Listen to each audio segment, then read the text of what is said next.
it's Alan Combs. How are you? Alan, please forgive me for not calling earlier. I'm sorry. What happened? Were you shopping? Yeah, I took a friend out who came to visit me, and that's what happened. Were you at Kmart? When the going gets tough, the tough go shopping. Yeah. Well, did you go to Kmart, Tammy Faye? Well, I didn't, but I was at a big discount shopping center here in Gatlinburg. I see. Art Fats O'Donovan is here with us. You know, he is a football player, was with the Baltimore Colts. Oh, yeah. And you may have seen him on Letterman Show, and he happens to be in the studio. We were going to talk to you alone, but we got a little delayed here on time. So Art's been nice to give us a few minutes here of his interview to talk to you. Oh, thank you. But you're gonna have to read his book as payment. Now, Tammy Faye, I think you've been very maligned by the press. You know, people have been very mean to you, and I'm sure that it hurts you very, very deeply. And I just want you to know how sympathetic we are here at WNBC. We appreciate that, because, you know, a lot of people can laugh and joke about it and have fun with it, but it's not quite as much fun when it's your life.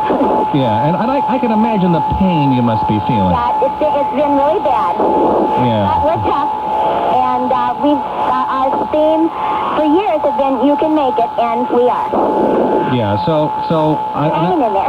Yeah, and I'm sure the media has taken swipes at you, and you've been the butt of jokes. And we laugh with them on jokes. You laugh with them on jokes? We laugh with them on jokes and on the smeary makeup T-shirts and all those things. We just laugh with them. So when people make jokes about the makeup, we laugh too. You laugh along? Kind of funny. Now you've said that you always wear makeup. You even go to bed with your makeup on?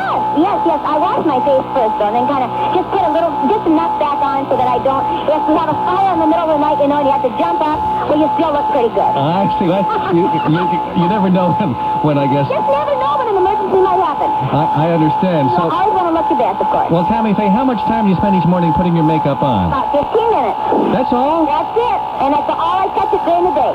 Except when after I eat, I put my lipstick on again. Just 15 minutes? 15 minutes and it's all over. Why? Is that what it looks like? No. But I heard you had a makeover recently, though, didn't you? Oh, that was something a friend did for me. But I didn't, it didn't look like me, so the next day I just went right back to me again. I see.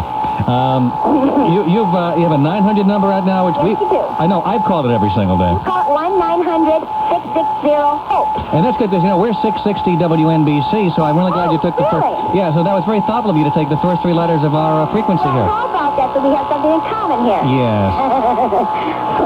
And what we're talking about on our Hope line right now is the fact that is what happened in the Jerry Falwell takeover of TGL. And we have not been able, as hard as we have tried, and as many hours as we've sat with news people, we cannot get them to tell our side of the story. And I can't figure it out other than the fact that the fiction is probably a little bit more exciting than the real thing. Well, here's what I don't understand. Now, I know you have a song out called now, The Ballad of Jim and Tammy, which we've been playing here at WNBC. Oh, yeah, we played the record for the last week. We've been playing the record. Oh, thanks, Alan. I appreciate that. And because we're big fans of yours here at WNBC. That's nice. And what I don't understand is why Jim has been so quiet. He really hasn't spoken out that much.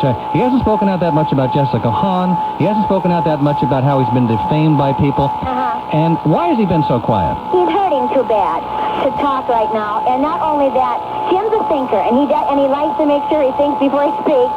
And and every single time that he would say something, when he did say something, Jerry Falwell would come back with a press conference. Jim gets one line, and Jerry comes back with a press conference. And that's kind of hard to stand, to have happen every single day in your life. And so Jim just is going to wait till it all settles down.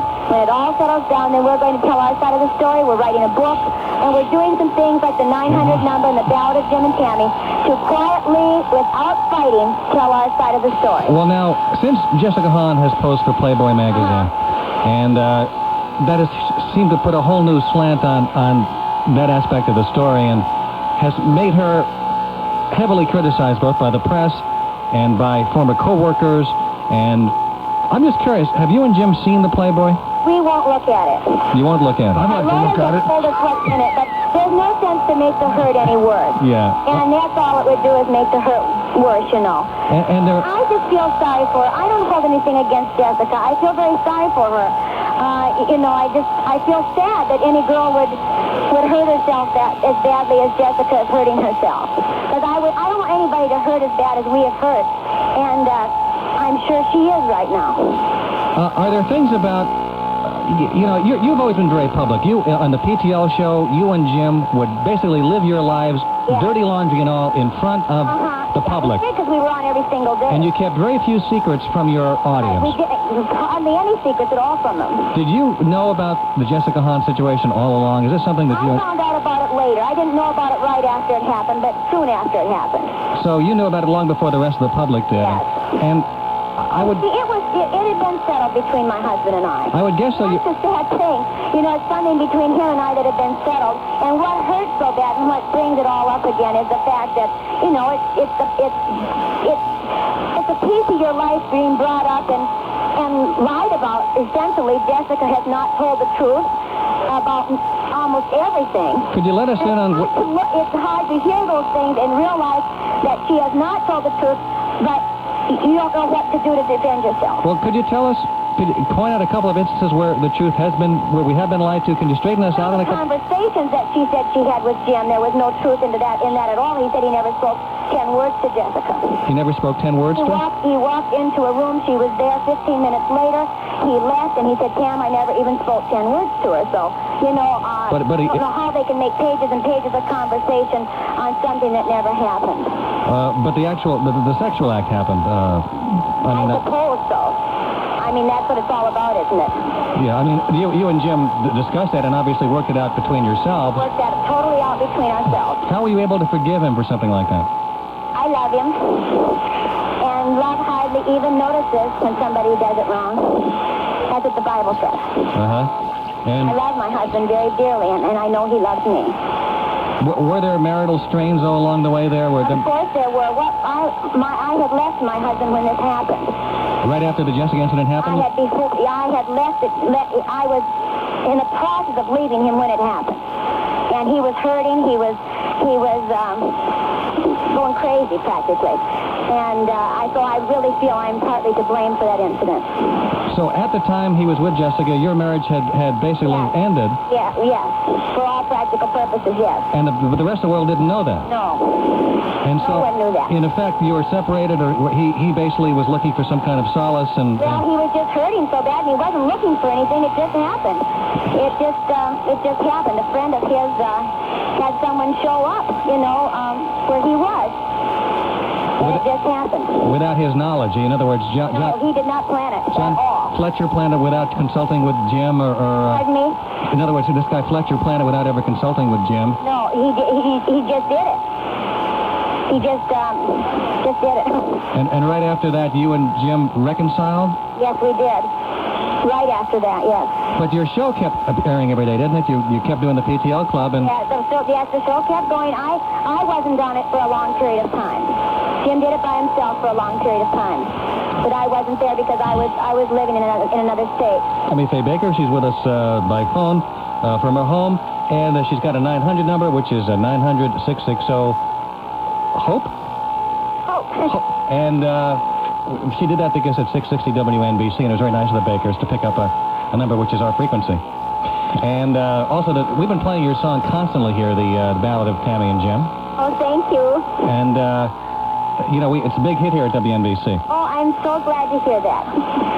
Now, New York. We love New York, and we love the people of New York. When are you going to come to New York, Tammy Faye? Well, I hope we will come during our tour. Now, I hope you and Jim will come and visit us in the studio when you... I would like that, Alan. And if you would call, and if I could talk to somebody later... Okay, we'll put you on hold. We'll tell us who to call, okay? Okay. Now, I can imagine how tough this time has been for you. And yet, I think it's important to get a couple of things straight here because of the way the press has talked about you, things have been written. And again, you and Jim have been really, really silent, except for your appearance on Nightline with Jim. You and he really haven't spoken out at all about the events surrounding what really happened. Right. I've always had the feeling, a night of sin is an awful lot to bring down a multi-million-dollar empire. You forgave Jim. Your marriage is okay. Is there something else that we don't know about that happened? Because it seems to me that to have that one incident... It wasn't really even that did it. I really believe our audience could have weathered the few minutes that happened on that evening. what really happened was the Jerry Falwell takeover and the threat that they were going to take, that Jimmy Swaggart was going to take over PTL and was going to destroy us. And well, why did Jim let him do that? well, I don't even know how to explain it to you in the little time that we have. But it was a threat that could have very easily have happened, and Jim did not give the ministry to Jerry Falwell. He gave it to Reverend Richard Dortch. He gave the presidency to Reverend Richard Dortch. He gave it to Reverend Dortch. He did not give it to Jerry Falwell. So why did he do that? Why didn't he just say, okay, I had an affair once, that's in the past, you forgave him? Why didn't he just ask for the public's forgiveness and continue on? Why did he submit to other people's wishes? Why did he give the whole thing For up? one thing, I think he was very tired. We had worked for very many years and with very little rest. And they hit us at a time when we were very vulnerable. I had just come out of the hospital. I had been in the hospital for 2 weeks with pneumonia and almost died. We had been to the Betty Ford Clinic together, my husband and I. I was the patient, Jim was not. And we were at probably the most vulnerable time in our whole life. And Jerry knew that. Jerry knew that, and he knew we were tired. And he knew we were run down, and he knew we weren't feeling well. And I guess at a time like that, things appear bigger to you and probably more hopeless than they would be at any other time. Something else I want to clear up. It's been written often about your finances, and it's been documented that you made between $1.5 and $6 million a year. In regards to 6 now? That's what I've heard. Oh, my God, I never heard that. And more than $1 million in bonuses and expenses. No. We made exactly the same amount that Jerry Falwell made last year. Exactly to the same penny that Jerry made last year. Well, he seems like he's able to live on it, and yet you seem to have some trouble living on that. But also you had homes in Palm Springs. We had one home in Palm Springs. And Gatlinburg, and an And we air-conditioned... had a little home in Gatlinburg, a very tiny little house. And an air-conditioned doghouse. No, it wasn't air-conditioned, but it was heated. We had an old it's heated air. We had a heater in there that was heated. I With see. an air conditioner and a heater. But we didn't use the air. We just used the heat in the winter for the dogs because one of the little dogs was short. Now, someone crying poverty would not normally have these material goods, would they? Pardon me? Someone crying poverty would not really necessarily have these... No, we have never cried poverty. Well, it seems like lately you have. Haven't you been talking about how you had trouble supporting yourself, only had a certain amount of money left in the bank, and you're concerned about your financial future? Well, we do only have a certain amount of money in the bank. We do, and we don't have any savings. We don't have anything like that. And somewhere, I mean, we made exactly what Falwell made. We made $1.5 million last year. That was it. Exactly what Mr. Falwell made. Of course, Yeah, half of that after taxes. That's true. It's tough living on that. And half of that after taxes. And Now, on $1.5 million, though, and even half of the $750,000, that's... And plus, I gave in 4 years, I gave $9 million in royalties back to PTL through my record album.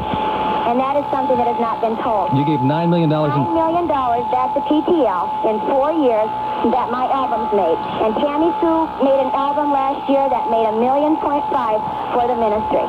Ever talked to you about monies raised to pay off a trust fund for Jessica Hunt? No, he had people that ran that. Jim did not. Jim raised the money, and he had people that he trusted that took care of the money and dispersed it as it was supposed to be dispersed in the ministry. And if you want to know where the money has gone from PTL, you look to the mission fields where we have spent millions of dollars. Look at PTL where there's millions and millions of dollars in buildings. Look at the girls' home. Look at this place for street people. Look at the lives that we have helped, the money that we have given to organizations all over the country. That's where PTL's money has gone. It has not been misused in any way, shape, or form. You know, here in New York... I'm going to say goodbye for today because it sounds like you want to get into things I don't understand, Alan. Tammy, can I ask you one more question? No. I cannot ask you one more question? We've got to talk our limit, and we're talking on my penny, Alan. What? You're paying for I this? did not call correct. No, what? We'll call you back. No, that's okay, Alan. We'll call you back on our Thank you dime. very much, and I want to say I love you, New York. Bye-bye for Wait, today. Tammy Faye, can you...